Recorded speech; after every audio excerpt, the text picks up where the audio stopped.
नमस्कार, स्वागत है आपका के न्यूज में। मैं हूं आपके साथ विशाल पंडित। आज हम बात करेंगे नई सरकार, चुनौतियों पार।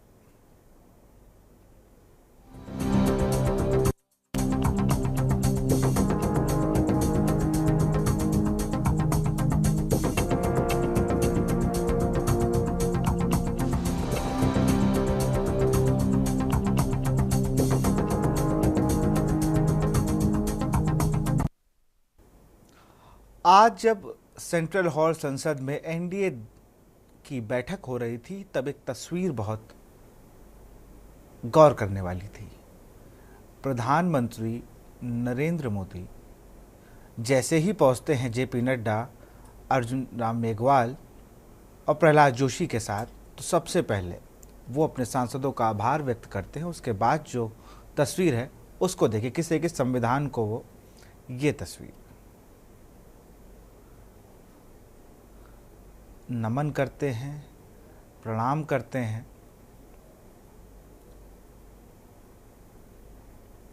और फिर जाकर जो अपना स्थान है उसको ग्रहण करते हैं। ये तस्वीर एक बार फिर से देखिए आप।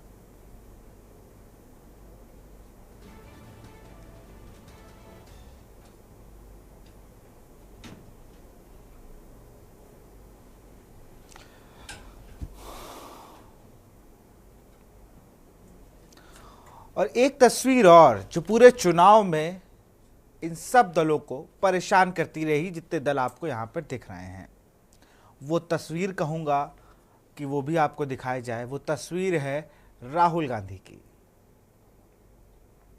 ये तस्वीर पूरे चुनाव में, पूरे भारत की जहाँ भी रैली हो, जहाँ भी प्रेस कॉन्फ्रेंस हो, ये किताब राहुल गांधी के साथ रहती है। ये किताब देश का संविधान है और राहुल गांधी ही नहीं, कांग्रेस के हर लीडर के पास ऐसी ही किताब वो लेके लोगों को बताते थे कि संविधान पर खतरा है। कहीं ना कहीं आज मोदी जी ने स्पष्ट कर दिया कि संविधान को हम सर्वोपरि मानते हैं और वो सर्वोपरि भी है, क्योंकि लगातार बयान थे, लगातार चीज़ें बिगड़ रही थीं और इस संविधान ने हर तरीके से असर भी किया। जहाँ पर संविधान बचाने की बात रही हो, 2 बार के सांसद लल्लू सिंह हार जाते हैं अपनी अयोध्या जैसी सीट पर। संविधान ने वो इम्पैक्ट किया कि कई जगह बसपा उतना इम्पैक्ट नहीं कर पाई, लेकिन लगभग 16 सीटों पर भी उसने इम्पैक्ट किया जहां पर बीजेपी के सांसद जीते। अब एक तस्वीर और आपको दिखाते हैं जो सबको देखने लायक होनी चाहिए। नीतीश कुमार एनडीए के घटक दल में महत्वपूर्ण भूमिका निभाते हैं। उन्होंने आज क्या किया? ये पहला मौका नहीं है। इससे पहले बिहार पहुंचे हुए थे नरेंद्र मोदी, तब भी कुछ इसी तरह का इशारा उन्होंने किया था। फिलहाल ये इशारा नहीं, बाकायदा पैर छूने के लिए झुके थे, लेकिन मोदी जी ने उन्हें रोक लिया। ये 3 कुर्सियां बता रही हैं कि अगले 5 साल या अगले जितने भी समय सरकार चलती है, उनमें चंद्रबाबू नायडू और नीतीश कुमार कितनी अहम भूमिका में नज़र आने वाले हैं। अमूमन ये तस्वीरें आपको नहीं दिखती थी। यहाँ पर जिस जगह पर चंद्रबाबू नायडू बैठे हैं, वहाँ पर प्रधानमंत्री नरेंद्र मोदी बैठा करते थे, और जहाँ पर एक सीटिंग सीक्वेंस में बता रहा हूँ आपको, और जहाँ पर नीतीश कुमार बैठे हैं वहाँ पर जेपी नड्डा होते थे और उनके लेफ्ट साइड पर अमित शाह होते थे। इस पूरे गठबंधन की जो तस्वीर थी, इसका सिटिंग प्लान बहुत देखने वाला है। यहाँ पर एकनाथ शिंदे थे, यहाँ पर आपको हम पार्टी जिनका एक सांसद है उसके लीडर जीतन राम मांझी नज़र आए। वहाँ पर जिनकी एक सीट है अनुप्रिया पटेल, जिनके 3 जो उन्होंने एमएलसी सहित विधायक बनाए हैं, केंद्रीय मंत्रिमंडल में भी अपना जो प्रतिनिधित्व है वो मांग रही हैं। अनुप्रिया पटेल वहाँ पर थी, अपने सोनेलाल पटेल से जो सांसद हैं। और वहीं हम बात करें तो चिराग पासवान भी थे, जिनका 100% का स्ट्राइक रेट है, 5 सीटें जीती। एक तस्वीर जिससे सबको चौंकाया, 2 सीटें यूपी से जीत के आए। इतने खराब प्रदर्शन में भी जयंत चौधरी की वो तस्वीर देखिए। ये जयंत चौधरी हैं, आरएलडी वाले जयंत चौधरी, और कोई जयंत चौधरी है नहीं। अभी कुछ दिन पहले इनके बाबा को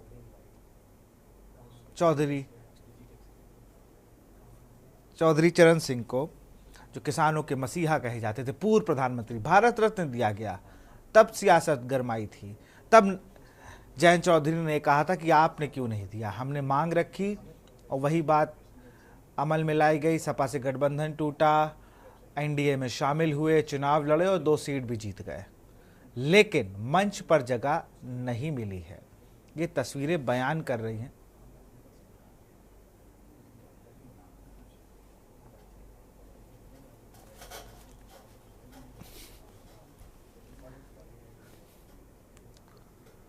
और अब एक तस्वीर और, जिसने अपने आप को प्रधानमंत्री का हनुमान बताया। आरोप लग रहे थे कि चाचा के साथ तुमने सही नहीं किया या चाचा ने तुम्हारे साथ नहीं सही किया।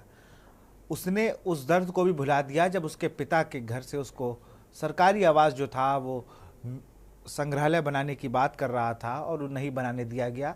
उसका सामान लेकर 4 लोडर उसे बाहर कर दिया। ये तस्वीर को देखिए किस तरीके से चिराग पासवान को प्रधानमंत्री नरेंद्र मोदी दुलार रहे हैं। मुझे लगता है वहाँ जितने नेता बैठे थे, सबसे युवा नेताओं में अगर गिनती होगी तो उनमें चिराग पासवान ही थे जो उस मंच पे बैठे थे।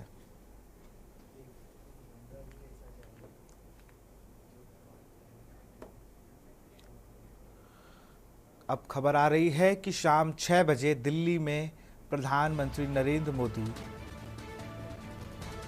9 जून को पीएम पद की शपथ लेंगे और 6 बजे राष्ट्रपति से मुलाकात करेंगे। नई सरकार के गठन का दावा पेश करेंगे। सरकार बनाने का एनडीए दावा पेश करेगी।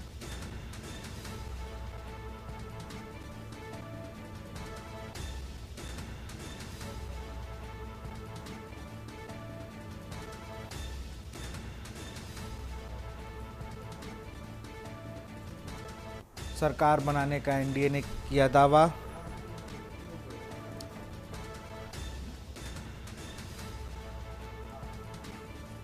शाम 6 बजे राष्ट्रपति से मोदी करेंगे मुलाकात।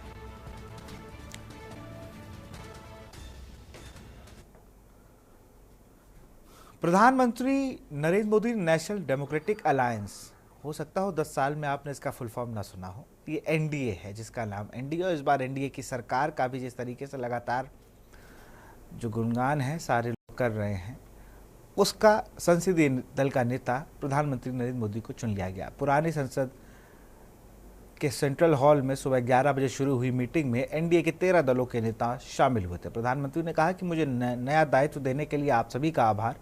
एनडीए गठबंधन सच्चे अर्थों में भारत की असली स्पिरिट है। इतना ही नहीं, उन्होंने एनडीए के दल के नेताओं का भी समर्थन किया। क्या कुछ कहा, एक बार सुन लेते हैं।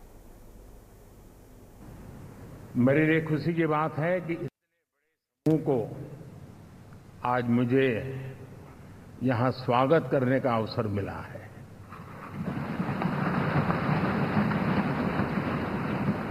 जो साथी विजयी होकर के आए हैं वे सभी अभिनंदन के अधिकारी हैं,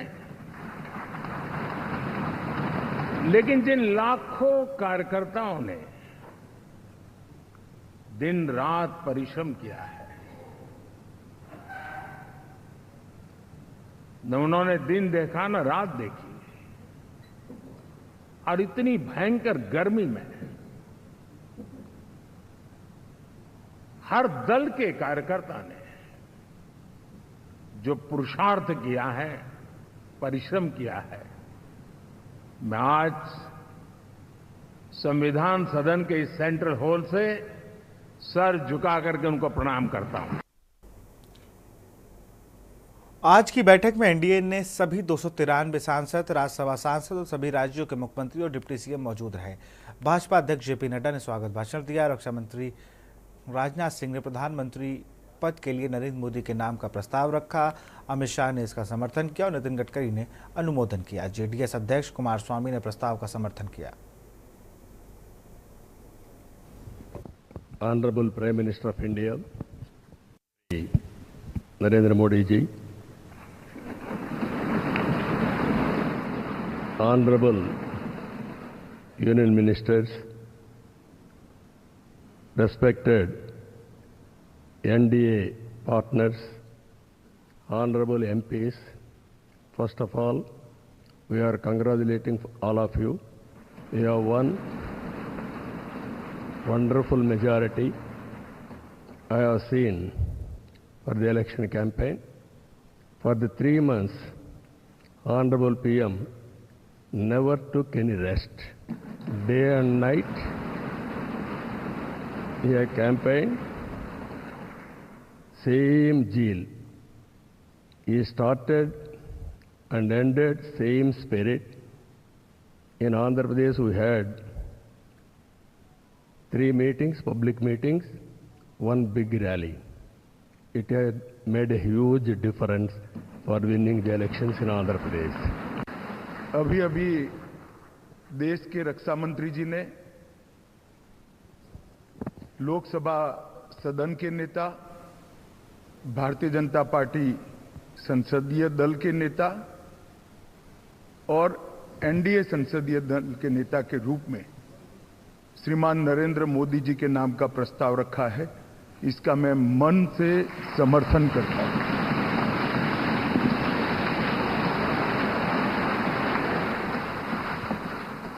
मैं भारतीय जनता पार्टी के करोड़ों कार्यकर्ताओं की ओर से, देश की जनता की ओर से और एनडीए के सहयोगी दलों की ओर से ये तीनों प्रस्ताव जो श्रीमान राजनाथ सिंह जी ने रखे हैं, इनका मनपूर्वक समर्थन करता हूं और मैं आशा करता हूं कि आप लोग भी समर्थन करें। साथियों, आप सबको जानकारी है कि आज हम भारतीय जनता पार्टी के संसदीय दल के नेता व एनडीए संसदीय दल के नेता व लोकसभा में नेता के चयन के लिए यहां पर हम सब एकत्रित हैं। मैं समझता हूं कि मोदी जी का नाम इन सारे पदों के लिए सबसे योग्य, उपयुक्त और सर्वोत्तम। और साथियों, यह बात मैं इसलिए कह रहा हूं कि मंत्रिमंडल में उनके सहयोगी के रूप में उनकी कार्यक्षमता, उनकी कार्यकुशलता, दूरदर्शिता, प्रामाणिकता को मैंने प्रत्यक्ष देखा है और केवल मैंने ही नहीं देखा है, बल्कि समस्त देशवासियों ने इसे देखा है।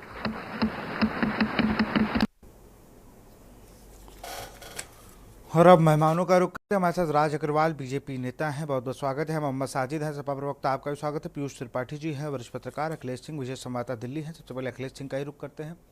अखिलेश जी, दिल्ली में आज बहुत सारे सियासी घटनाक्रम होते हैं और अब 6 बजे अपना दावा पेश करने के लिए जा रहे हैं प्रधानमंत्री नरेंद्र मोदी एनडीए का सरकार बनाने के लिए। लेकिन एक बड़ी बात ये थी, आज जो इम्पैक्ट प्लेयर के रूप में जो संविधान की एंट्री हुई है आज, वैसे इम्पैक्ट तो हमेशा रहता है, लेकिन चुनाव के बाद से जैसे चर्चा विपक्ष कर रहा था, लेकिन एक जो आज संसद में हुआ उस तस्वीर वो कहीं ना कहीं बता रही है कि संविधान ने इम्पैक्ट तो किया है।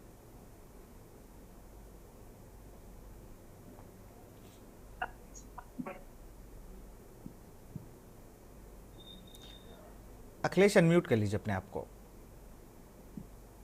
विशाल जी, चैनल की आवाज बहुत कम आ रही है, हम लोगों तक कम पहुंच पा रही है। जी, मैं उसको दिखवाता हूं सर, मैं अपनी टेक्निकल टीम से कहता हूं इस खामी को दूर करें। आज संसद के सेंट्रल हॉल में आज 11:30 बजे के आसपास एनडीए की बैठक हुई। एनडीए में जितने भी घटक दल शामिल थे उनके सभी सदस्य और पार्टी प्रमुख उस सेंट्रल हॉल में बैठक में शामिल हुए और प्रधानमंत्री नरेंद्र मोदी की अध्यक्षता में इस बैठक का आयोजन किया गया। इसमें नरेंद्र मोदी को एनडीए के संसदीय दल का नेता चुना गया और बाकी भारतीय जनता पार्टी लोकसभा का नेता भी चुना गया। आपको बता दें कि इस बैठक के दौरान जितने भी एनडीए में घटक दल शामिल हैं, सभी घटक दलों ने उनको एक ध्वनि सर्वसम्मत से संसदीय दल का नेता चुना। सबसे पहले संसदीय नेता चुने जाने को लेकर रक्षा मंत्री राजनाथ सिंह ने उनके नाम का प्रस्ताव रखा कि गृह मंत्री अमित शाह ने उसका समर्थन किया और केंद्रीय सड़क परिवहन मंत्री नितिन गडकरी ने उसका अनुमोदन किया। इसके साथ साथ एनडीए के घटक दल जितने भी हैं उसके सभी नेताओं ने उसका समर्थन किया और प्रधानमंत्री नरेंद्र मोदी पर अपने अनुभव की बातें भी कहा और उनके एनडीए के जो रिश्ते रहे उन पर भी सबने अपने विचार रखे। उसके बाद एनडीए के संसदीय दल का नेता चुने के बाद नरेंद्र मोदी ने सेंट्रल हॉल में सभी नेताओं को, सांसद को और जितने भी घटक दल एनडीए में शामिल हैं सभी को संबोधित किया और अपनी पुरानी यादें और नई सरकार बनाने के बाद उनका विजन क्या है उसको लेकर उन्होंने अपना पक्ष रखा। इसके साथ ही एनडीए घटक दल जितने भी हैं उनके सभी नेताओं और सांसदों का उन्होंने आभार भी व्यक्त किया और धन्यवाद किया। अब सवाल होता है कि आगे की प्रक्रिया क्या है। तो प्रधानमंत्री नरेंद्र मोदी संसद भवन के सेंट्रल हॉल से संसदीय दल की बैठक से बाहर निकले और सबसे पहले वो लाल कृष्ण आडवाणी के आवास पर गए, उनसे मुलाकात की और उनका आशीर्वाद लिया। उसके बाद भाजपा के संरक्षक मंडल में मुरली मनोहर जोशी उनके आवास पर उनसे आशीर्वाद लिया और फिर पूर्व राष्ट्रपति रामनाथ कोविंद के आवास पर गए, वहां से मुलाकात की। अब आगे की प्रक्रिया सरकार के गठन के लिए शुरू होती है। तो आज शाम 6 बजे का राष्ट्रपति भवन से नरेंद्र मोदी को टाइम मिला है। तो प्रधानमंत्री नरेंद्र मोदी एक बार फिर राष्ट्रपति भवन शाम को 6 बजे जाएंगे और अगली केंद्र में सरकार के गठन के लिए अपना दावा पेश करेंगे और फिर राष्ट्रपति भवन की तरफ से सरकार के गठन और शपथ ग्रहण समारोह के एक समय तय किया जाएगा जो 9 जून को 7:15 बजे के आसपास रखा जा रहा है।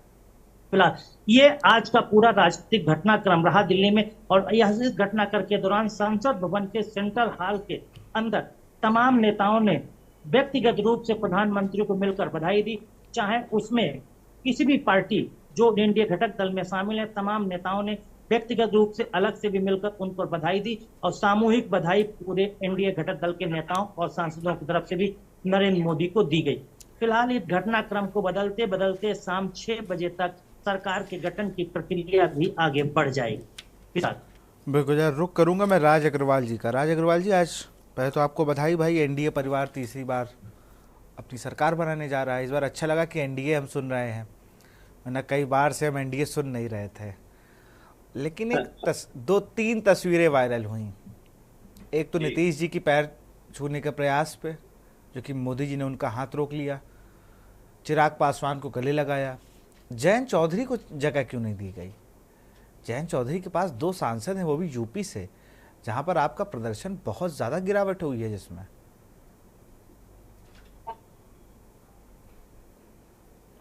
आज जो है एनडीए की, मेरी आवाज मिल पा रही है विशाल जी? बिल्कुल, आपकी आवाज मिल रही है जी। सर्वप्रथम तो नमस्कार आप सभी को। और मैं बताना चाहता हूं कि आज संसद भवन के जो केंद्रीय हॉल में माननीय प्रधानमंत्री जी पहुंचे हैं, तो सबसे पहले तो उन्होंने जो संविधान की जो प्रति वहां पे रखी हुई है, संविधान जो वहां रखा हुआ है, उसको प्रणाम किया है। और जो ये उस विपक्ष के मुंह पे एक करारा तमाचा है जो कि संविधान को लेके और संविधान के कॉपियों को लेके, संविधान की किताबों को लेके हर बैठक, हर जो है रैली में ये कहता फिर रहा था कि संविधान बदल दिया जाएगा, संविधान बदल दिया जाएगा, संविधान बदल दिया जाएगा। ये उनके ऊपर करारा तमाचा है। और उसके बाद में हमारे एनडीए के सभी दलों ने प्रधानमंत्री जी को खुल के बड़े दिल के साथ में अपना समर्थन और अपने हृदय से आभार व्यक्त किया है। जीत के प्रति उन्हें बधाई दी है। और प्रधानमंत्री जी ने जो है ये कहा है कि हम गठबंधन के सारे नियमों को, सारे धर्मों को, जो कि एक गठबंधन सरकार में धर्म होता है, निभाते चले आए हैं। भाजपा सरकार में पहले भी हम जब 303 सीटें जीते थे और 2014 में भी जब हम 282 सीटें जीते थे, तब भी हमने गठबंधन का पालन किया था। एनडीए को हम साथ ही लेके चले थे, एनडीए को हमने कहीं पर भी छोड़ा नहीं था। नहीं तो एनडीए सरकार नहीं, मैं वही कह रहा हूं, 10 सालों में हमने एनडीए नहीं सुना, हमने सुना मोदी सरकार।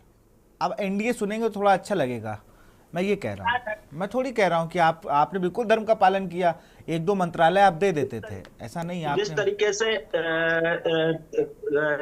अपने परिवार के मुखिया को एक नाम दे दिया जाता है, जिस प्रकार से अपने परिवार के मुखिया के सम्मान के प्रति उन्हीं के नाम से एक कार्य किया जाता है। उसी प्रकार से पिछले जो है 10 सालों से जो है भाजपा सरकार, अगर मोदी सरकार के नाम से हम आप सुन रहे होंगे, तो हो सकता है कि इस समय भी जिस तरीके से बड़ा हृदय करके हमारे जो है सारे गठबंधनों ने हमको जो है बधाई और हम अपना समर्थन दिया है, आगे भी आपको एनडीए सरकार और मोदी सरकार जैसे ही शब्द सुनने को मिलते रहे।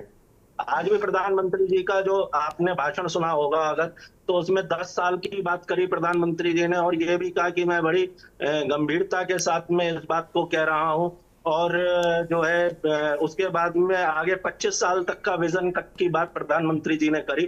तो हम लोगों के किसी भी प्रकार से, हम लोगों का जो एक रोड मैप है, हम लोगों के जो कार्य करने का एक तरीका है, उसमें किसी भी प्रकार का अंतर और किसी भी प्रकार का कोई लचरपना आप नहीं देखेंगे। आगे आने वाले समय में सबको ये वाली बात पता लग जाएगी। जयंत चौधरी मंच पे क्यों नहीं थे?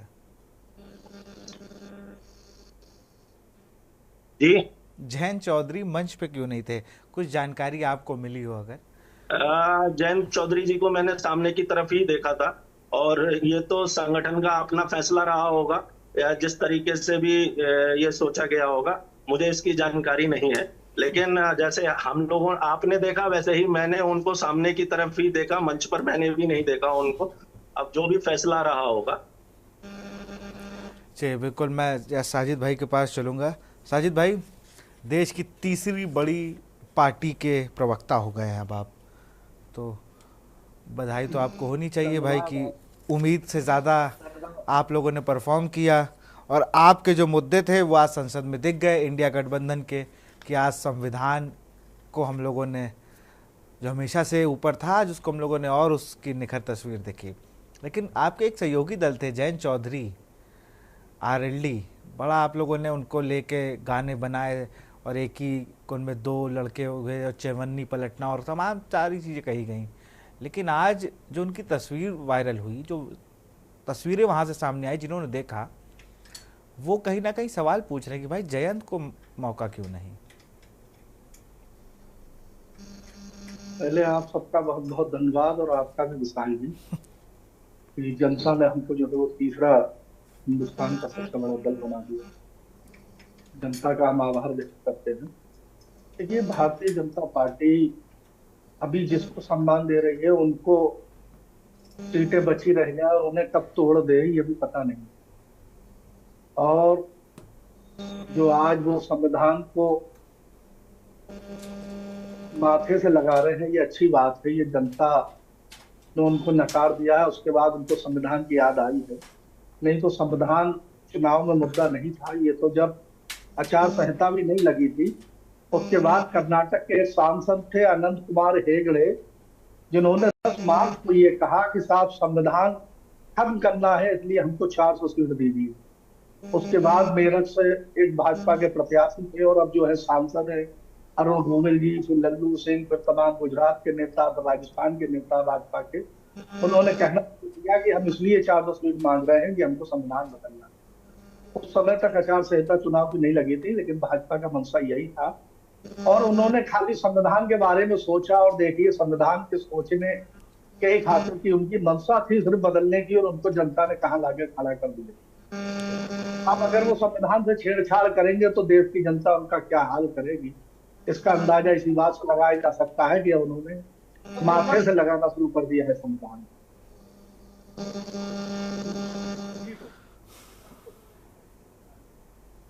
आपकी आवाज साजिद भाई हम तक नहीं आ रही है।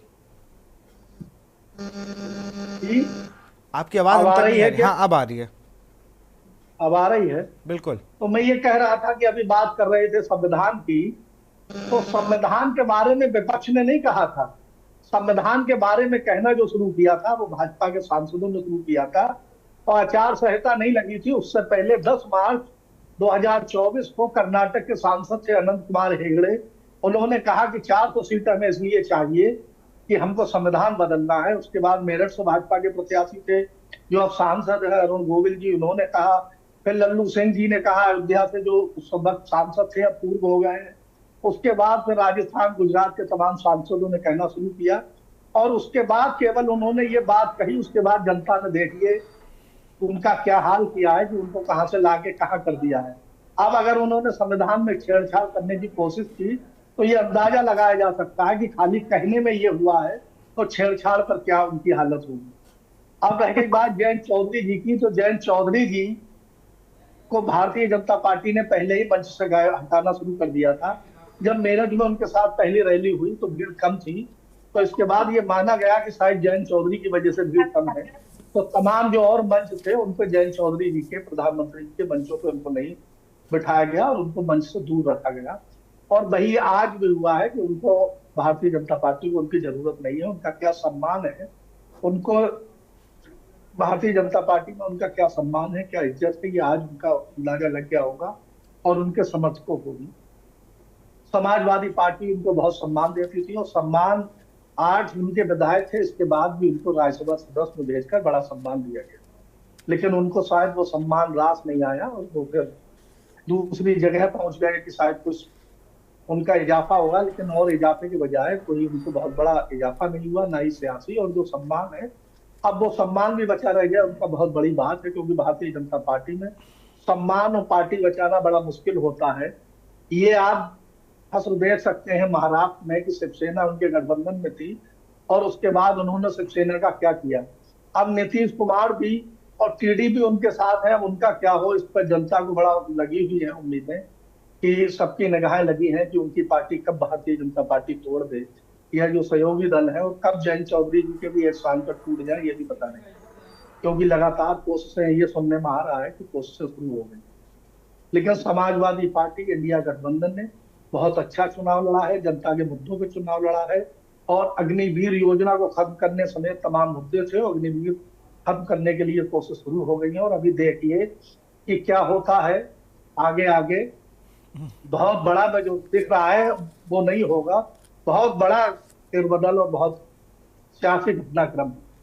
बिल्कुल मैं जब पीयूष त्रिपाठी का रुख करूंगा, वरिष्ठ पत्रकार हैं।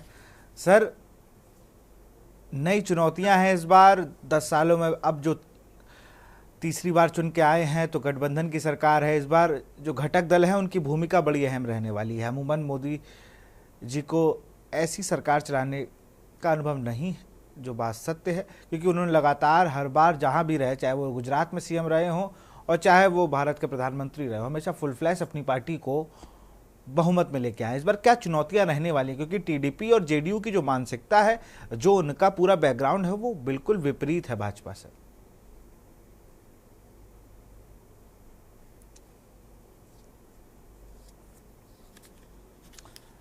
पीयूष जी, अपने आप को अनम्यूट कर लीजिए।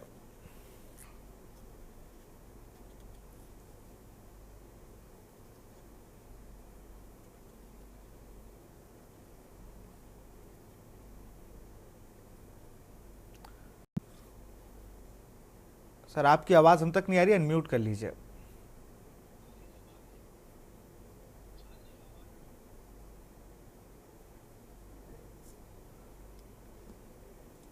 देखो, फिर से जुड़ने की कोशिश करेंगे हम।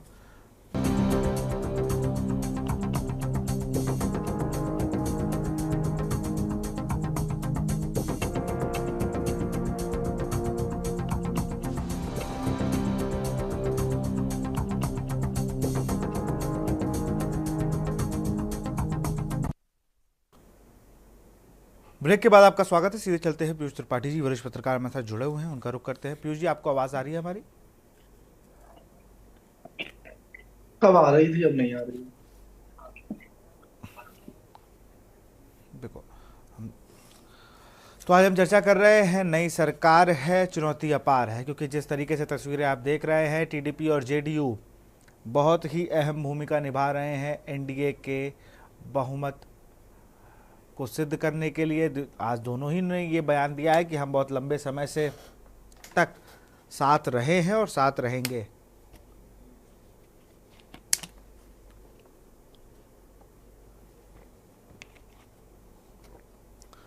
और लगातार ये विपक्ष भी सवाल कर रहा है कि कब तक साथ रहेंगे, क्योंकि 2018 में दोनों ने ही साथ छोड़ दिया था। और मुझे तो वो जुलाई या अगस्त का महीना रहा होगा जब 2023 में जब नीतीश कुमार एनडीए का जो ताना बाना बुनने की अगुवाई कर रहे थे और सारे नेताओं को एक जगह लाकर खड़ा किया था। पहली मीटिंग भी उनकी बिहार में हुई थी, जिसकी अगुवाई नीतीश कुमार कर रहे थे, लेकिन एक फिर नीतीश कुमार ने चीज़ों को बदला और वो फिर से एनडीए में गए। और 2025 में चुनाव भी है बिहार में।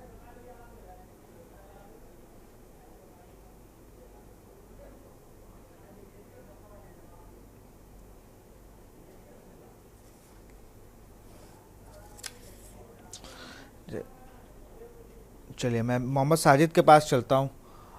साजिद भाई, आप लोग ये लगातार कह रहे हैं, अभी आपको भी मैंने सुना कि बड़ा खेला होने वाला है, बड़ी चीज़ें होने वाली। खेला है क्या? आप लोग सरकार के लिए गए क्यों नहीं? सरकार बना लेते जब आप लोग को इतना ही खेला करना है। जब आप लोग को सब आंकड़े आपके पास थे, बहुमत आपके पास अगर आपको लग रही है, तो आपको सरकार बनाने जाना चाहिए था, ऐसा मेरा मानना है।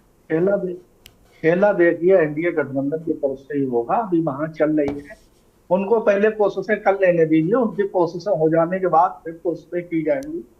और भारतीय जनता पार्टी में लगातार बुलाया जा रहा है सांसदों को, लेकिन इंडिया गठबंधन में सांसद अपना कुछ समर्थन लेकर पहुंच रहे हैं। और आज भी जो है वो एक सांसद है, उन्होंने माननीय राष्ट्रीय अध्यक्ष हैं कांग्रेस के खड़गे जी, उनको लेटर दिया है। और भी अभी इसी तरीके से शुरुआत होगी और भी लोग पहुंचेंगे। पहले जो इनको कोशिशें हैं वो सारी कर लेने दीजिए, उनकी कोशिशें हो जाने दीजिए, क्या होता है फिर उसके बाद। क्योंकि उनको जनता ने नकार दिया है। ये जो 40 दलों के साथ अब एनडीए, पहले तो हर चीज जो थी वो बस मोदी जी सरकार, मोदी जी के नाम पर सीट जीत रहे थे। तो अब वो नाम जनता ने नकार दिया है, जनता पसंद नहीं कर रही है। और 10 ग्राम जनता बिल्कुल भी नहीं चाहती है कि एनडीए या मोदी जी रहेगा।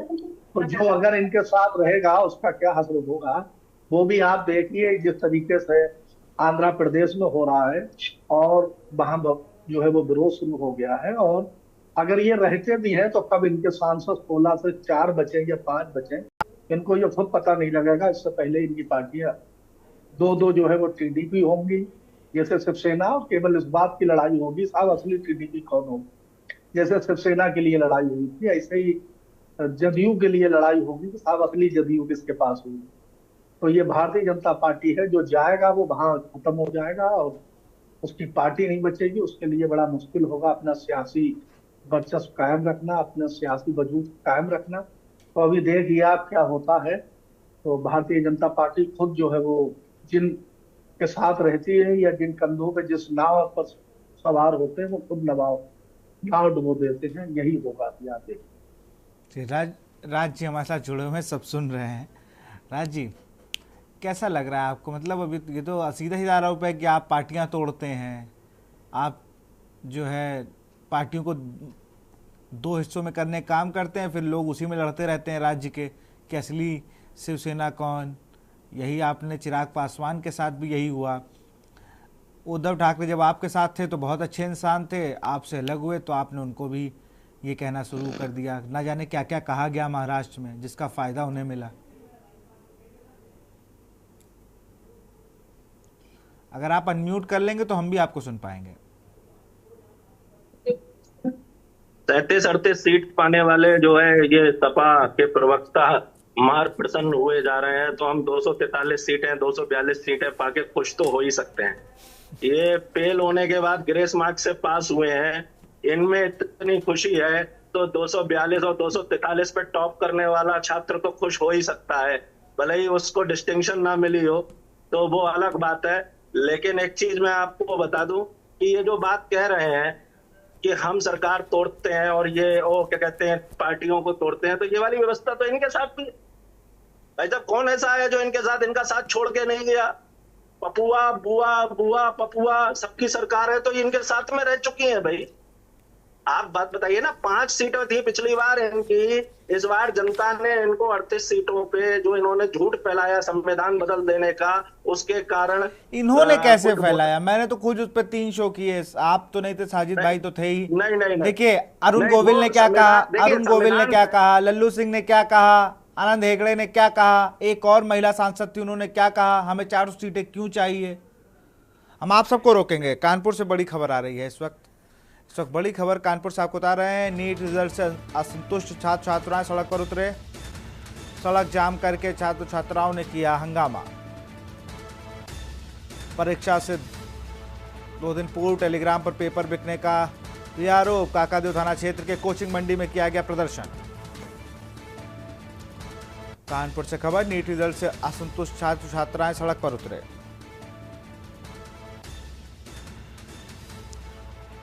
सड़क जाम करके किया प्रदर्शन। परीक्षा में 2 दिन पूर्व टेलीग्राम पर पेपर बिकने का आरोप। काकादेव थाना क्षेत्र के कोचिंग मंडी में किया गया प्रदर्शन। कानपुर से खबर, नीट रिजल्ट से असंतुष्ट छात्र छात्राएं सड़क पर उतरे।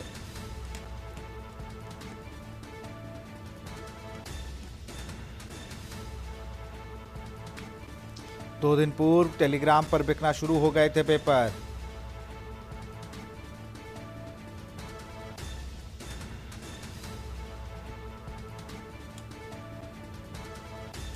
सड़क जाम करके छात्र छात्राओं ने किया हंगामा।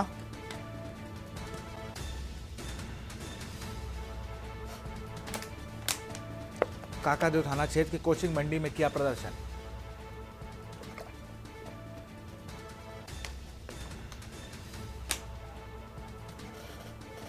सड़क जाम करके छात्र छात्राओं ने किया हंगामा।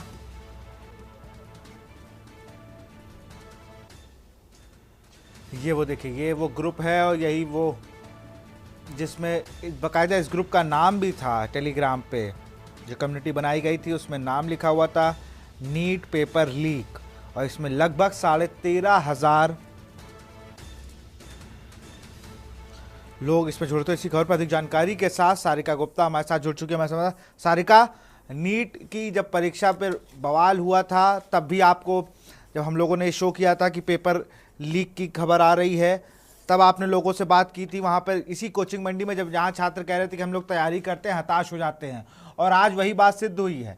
2 दिन पहले पेपर बिकने का आरोप हुआ है। सारिका, बिल्कुल, देखिए जिस तरीके से के न्यूज में प्रमुखता के साथ दिखाया गया था, पेपर लीक होने के जो सिलसिले थे वो कई बार के न्यूज में दिखाया जा चुका, और बाकायदे स्टूडेंट से उसमें बातचीत करी गई है स्टूडेंट का, क्योंकि भविष्य की बात होती है तो स्टूडेंट ने अपने विचार भी रखे थे। और एक बार फिर के न्यूज में जो खबर दिखाई गई है वो सच होती हुई सामने आ गई है। नीट परीक्षा के पहले परीक्षा लीक होने के मुद्दे पर हम लोगों ने बातचीत करी थी और बाकायदे स्टूडेंट से बातचीत करी थी, लेकिन अब जब नीट एग्जाम जो उसका रिजल्ट आया है, परिणाम जो आया है, उस पर असंतुष्टि स्टूडेंट्स ने जताई और एक बार आक्रोश व्यक्त करते हुए स्टूडेंट जो है सैकड़ों की संख्या में सड़कों में उतर गए हैं। तो ये जो नजारा है कानपुर के काकादेव मंडी का है, और सैकड़ों की संख्या में जो स्टूडेंट है वो सड़कों पर उतरे हैं, और कहीं ना कहीं उन्होंने ये आरोप लगाया है कि नीट की जो परीक्षाएं हैं उसके होने के बाद जो परिणाम आए हैं उनसे वो संतुष्ट नहीं है। परिणामों में बहुत सी गड़बड़ी है, और लगातार गड़बड़ी के विरोध करते हुए स्टूडेंट्स ये चाहते हैं कि वर्तमान में जो सरकार आई है वो चाहती है कि स्टूडेंट्स कोई भी गलत कदम ना उठाएं। तो स्टूडेंट्स को संतुष्ट करने के लिए उनके हित को देखते हुए री चेकिंग की बातचीत करी गई है। री एग्जाम होना चाहिए।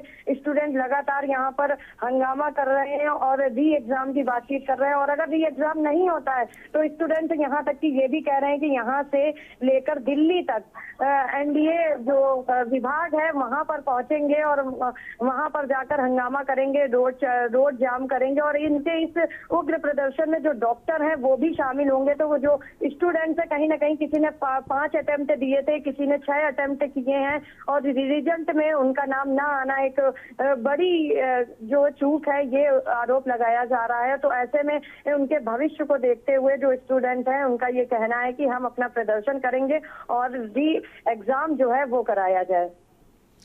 जी बिल्कुल। और अभी तक इसमें क्या कुछ ये जो ग्रुप है इनका पता चल पाया, ये ग्रुप कौन चला रहे थे, ये कहाँ का, मतलब ये वीडियो, ये इसका जो एडमिन है ये कौन था? देखिए जिस तरीके से स्टूडेंट्स ने बताया कि टेलीग्राम में पहले से ही ये सारी चीजें टेलीकास्ट हो चुकी थी, और टेलीग्राम में बहुत सी पेपर की भी बातचीत सामने आई थी कि पेपर भी लीक हो चुका है। हालांकि पेपर लीक होने पर पुष्टि नहीं हो पाई थी, लेकिन अब जो परिणाम है उसकी पुष्टि हो गई है, और छात्रों ने खुद ही ये कहा है कि ये टेलीग्राम पर पहले टेलीकास्ट हो गया था। लेकिन छात्रों का आरोप कितना सिद्ध होता है ये तो जांच का विषय है, और जांच के बाद ही पता चलेगा। हालांकि जो स्टूडेंट्स हैं उन्होंने बाकायदे वीडियो बनाया है, वो मीडिया में वो लोग प्रकाशित कर रहे हैं। मीडिया में उन्होंने गुहार भी लगाई है कि उनको न्याय मिले, क्योंकि भविष्य का सवाल है और डॉक्टर बनने के लिए वो लोगों ने काफी सालों से मेहनत करी है। तो कहीं ना कहीं ये जो छात्रों का हंगामा है वो रोकने के लिए सरकार को अब री एग्जाम कराने के साथ साथ जांच भी करानी होगी।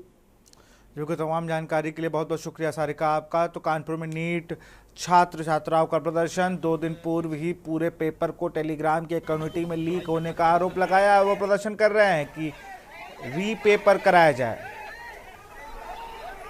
बिल्कुल, मैं सबसे पहले तो राज अग्रवाल जी के पास जाऊंगा। राज अग्रवाल, ये इस थोड़ा सा मुद्दे से हट के नीट पर भी सवाल कर लूँ अगर मैं आपसे, अगर आपको कोई एतराज़ ना हो, क्योंकि इतना बच्चा फॉर्म भर रहा है उसमें जो सवाल बड़ा था ना कि 6 बच्चों के 720 अंक आए हैं, कितनों के 718 717 अंक आए हैं।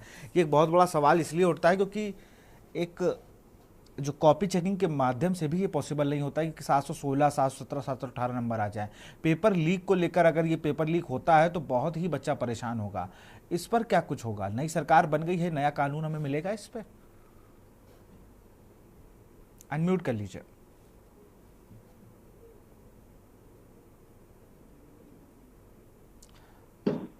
आपकी आवाज हम तक नहीं आ पा रही। राजी, अपने आप को अनम्यूट कर लीजिए।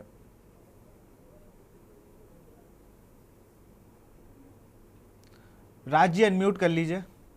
जी जी, अब आप अपनी बात रख सकते हैं। जी, जो पेपर लीक का मामला है उसमें तुरंत से एक्शन में योगी सरकार आती है, लेकिन ये जो मैं मामला देख रहा हूँ ये तो रिजल्ट का मामला है। जो पास हुए हैं, जो छात्र पास हुए हैं वो भी छात्र ही हैं।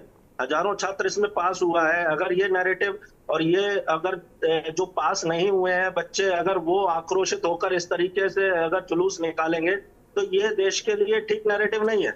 ये रिजल्ट देखिए, अगर पेपर लीक के ऊपर किसी भी प्रकार का वो ये आरोप लगा रहे हैं, ये बच्चे कह रहे हैं 2 दिन पहले देखिए वीडियो आ गया मेरे पास, ये ग्रुप में लोग ऐड थे 14-15 हजार। ये देखिए तस्वीरें चल रही हैं। क्या आ गया? 2 दिन पहले ही पूरा पेपर आ गया था। क्या होने वाला है, क्या क्या चीजें होंगी, 2 दिन पहले ही बता दिया। नहीं, ये पेपर लीक की बात कर रहे हैं क्या रिजल्ट लीक की बात कर रहे हैं? ये दोनों ही बात कर रहे हैं। क्या पेपर भी लीक हुआ है, इसी वजह से ये रिजल्ट गया है? नहीं, पेपर लीक, पेपर अभी 2 दिन पहले तो नहीं हुआ होगा ना, पेपर तो महीनों पहले हुआ होगा। वही कह रहा हूं कि जब उससे 2 दिन पहले ही ये कर लिया गया था, जो पेपर जो था ना वो आपको 2 दिन पहले ही टेलीग्राम पे लोगों को मिल गया था। वो ये बात कह रहे हैं बच्चे। अच्छा, पेपर लोगों को टेलीग्राम पे 2 दिन, उसके कारण ये रिजल्ट आया है, ये लोग ये कहना चाह रहे हैं? हाँ। अच्छा, ये आंदोलन मतलब उस समय नहीं हुआ था जब 2 दिन पहले जो है पेपर लीक हो गया था? जानकारी नहीं आज दिखाया जा रहा है इस चीज को? कैसी बातें कर रहे हैं विशाल जी? आप एक बात को समझिए, ये कौन सा नैरेटिव सेट करने की बात? नैरेटिव सेट हो रहा है, ये नैरेटिव सेट हो रहा है। कोई बच्चा अगर आंदोलन कर रहा तो नैरेटिव सेट है, बात ही मत करिए। फिर आप सत्ता की बात कर लीजिए। जयंत चौधरी को भैया विजुअल हटा दीजिए और यहाँ पे कोई राजनीतिक नहीं, कोई दिक्कत नहीं। बिल्कुल, मैं राजनीति की चर्चा करता हूँ, मैं राजनीतिक चर्चा करता हूं। मुझे ठीक है, मुझे मिल गया जितना जवाब मिलना था।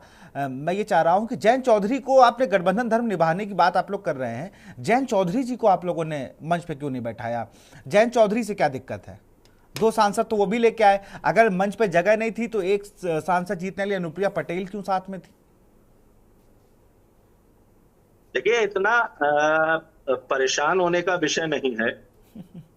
गठबंधन धर्म निभाने के लिए और गठबंधन धर्म को निभाने की प्रक्रिया एनडीए के खून में रही है, रक्त में रही है। हमने एनडीए को हमेशा कभी भी छोड़ा नहीं है। जब हमारी सीटें ज्यादा आई थी तब भी हमने एनडीए को कभी नहीं छोड़ा। अनुप्रिया पटेल पहले भी हमारे यहाँ मंत्री थी और भी पार्टियों के मंत्री पूर्व में भी हमारे यहाँ रहे हैं। जयंत चौधरी को उनका जितना हक होगा वह पार्टी और जितना संगठन जो भी तय करेगा, हाईकमान तय करेगा, वो उनको दिया जाएगा। आमने और सामने बैठने को इतना राजनीतिक बनाने की आवश्यकता नहीं है और ये कुछ जल्दी भी है। आप समय आने पर देखिएगा, जयंत चौधरी को उनका जितना हक होगा वो बिल्कुल मिलेगा पार्टी के अंदर। बिल्कुल। चलिए, मैं पीयूष त्रिपाठी जी का रुख करूंगा। पीयूष जी, चुनौतियां अपार है। मेरा सवाल आपसे फिर से वही है, चुनौतियां इस बार अपार हो गई हैं, क्योंकि जो होता क्या है, जब आपकी सरकार, आपकी पार्टी पूर्ण बहुमत में हो तो आप फैसले लेने में आप बिल्कुल नहीं कतरा रहे थे, लेकिन इस बार थोड़ा अगल बगल को देख के फैसले होंगे। सवाल है आपका? जी। तो मुझे ये कहना है कि क्या ये भारतीय जनता पार्टी या एनडीए सरकार स्वर्गीय माननीय अटल बिहारी वाजपेयी जी को कुछ स्मरण करती है अथवा नहीं, ये राज अग्रवाल भाई साहब बताएंगे। उन्होंने बहुत पहले कुछ कह दिया था, सुना दूं विशाल जी? बिल्कुल बिल्कुल सर। उन्होंने कहा था, बाधाएं आए तो आए, घिरे प्रलय की घोर घटाएं, सिर पर यदि बरसे ज्वालाएं, निज हाथों में हंसते हंसते आग लगाकर जलना होगा, कदम मिलाकर चलना होगा। आज से रुदन में, तूफानों में, अगर असंख्यक बलिदानों में, उद्यानों में, वीरानों में, अपमानों में, सम्मानों में, उन्नत मस्तक, उभरा सीना, पीड़ाओं में पलना होगा, कदम मिलाकर चलना होगा। अटल जी ने जो कहा है सिर्फ इनको उतना करते रहना है। ये बात सही है कि आपके इस सवाल से मैं सहमत हूं कि पूरे 10 साल से मोदी सरकार ये कहा जा रहा है, लेकिन अब एनडीए की सरकार बन रही है तो घटक दलों में एनडीए की सरकार कहा जाएगा, कहना चाहिए। परिस्थितियां बदल गई हैं, हम बहुत ज्यादा भूतकाल में जी नहीं सकते। किसने सोचा था भाई चुनाव तक कि समाजवादी पार्टी वो इतनी भारी संख्या में सीटें लेकर के आएंगी। हम और हमारे समेत तमाम अपनी बिरादरी के लोग जिन्होंने एग्जिट पोल किए थे वो सब गलत साबित हुए। हाँ, एक बात जरूर कहूँगा कि अभी किसी ने कहा कि इनके खिलाफ, संविधान के खिलाफ। अरे भाई, यही नरेंद्र मोदी जी जब गुजरात में मुख्यमंत्री थे तो उन्होंने संविधान दिवस मनाया।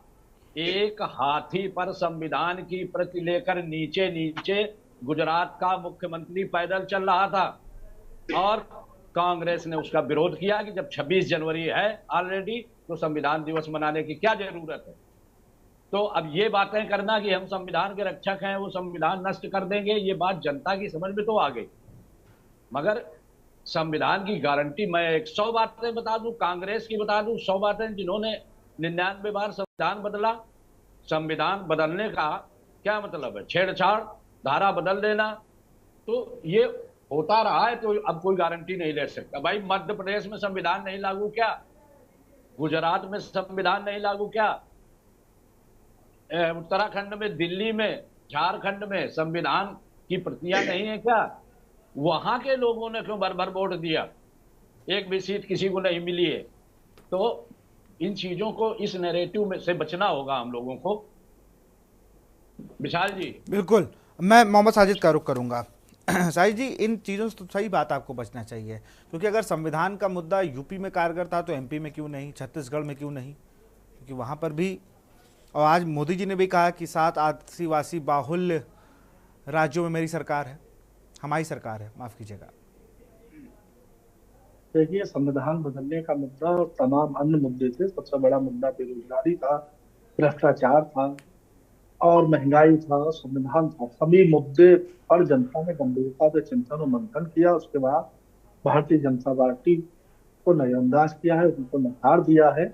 और भारतीय जनता पार्टी हमेशा जो है संविधान की विरोधी रही है, संविधान राष्ट्रध्वज की विरोधी रही है। उनके यहाँ संघ के कार्यालय पर भी, जो अटल बिहारी वाजपेयी जी जब प्रधानमंत्री थे उसके बाद जो है वो माननीय अटल बिहारी वाजपेयी जी के कहने के बाद संघ कार्यालय पर राष्ट्रध्वज फहराना शुरू किया गया था, नहीं तो इससे पहले राष्ट्रध्वज नहीं फहरता था।